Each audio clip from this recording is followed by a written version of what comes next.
Be a legacy builder. We cannot talk about wealth creation if we can't talk about money. And it will be going back and forth to Sandile's success. And what is money? Money, according to the dictionary, says that it's a current exchange or medium of exchange in the form of coins and banknotes.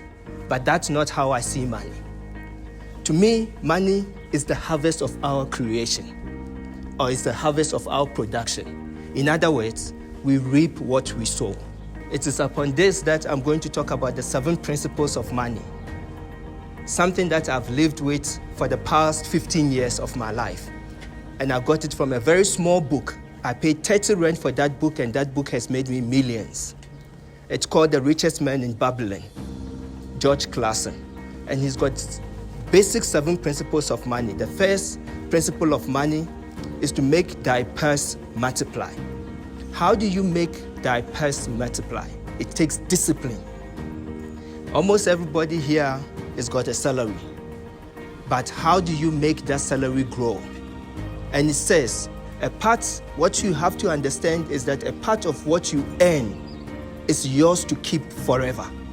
In other words, at least whatever that comes into your hand, 10% of it must be kept somewhere. It can be in a long-term investment like what my friend Sandile is doing, or it can be in a short-term investment like 32 days notice, but you're doing something, you're taking action.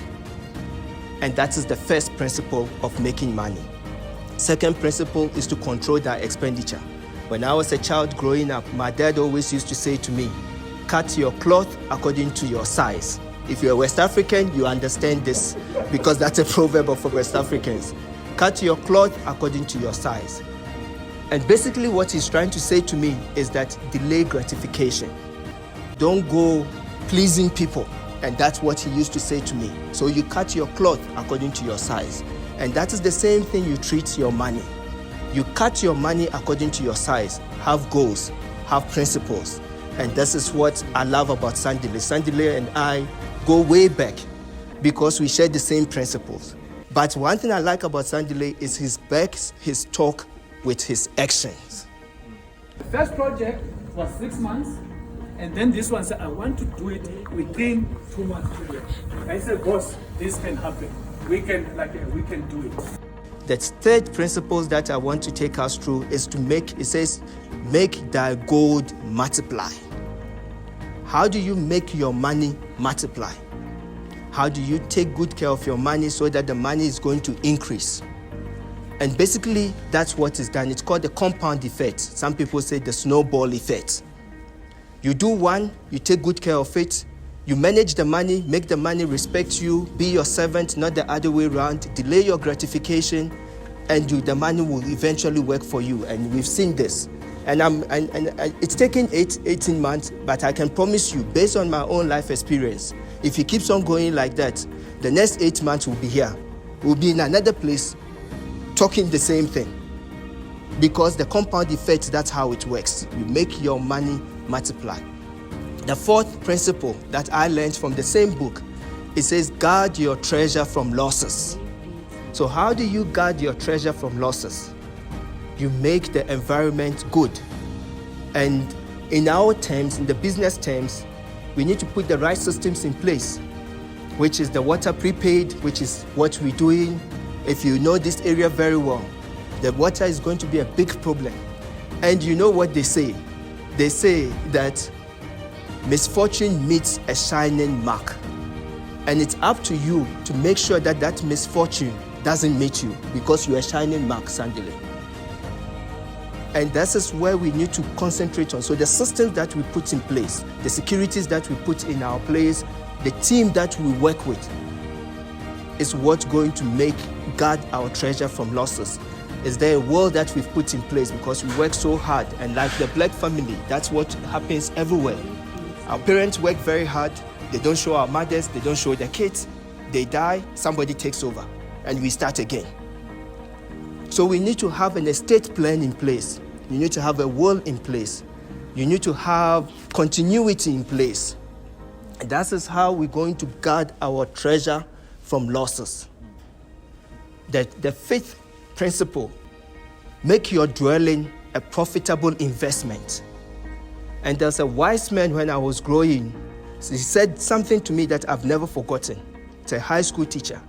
He said to me that no man's family will live a fulfilling life unless they have a plot of ground that the kids can play in and have a clean environment.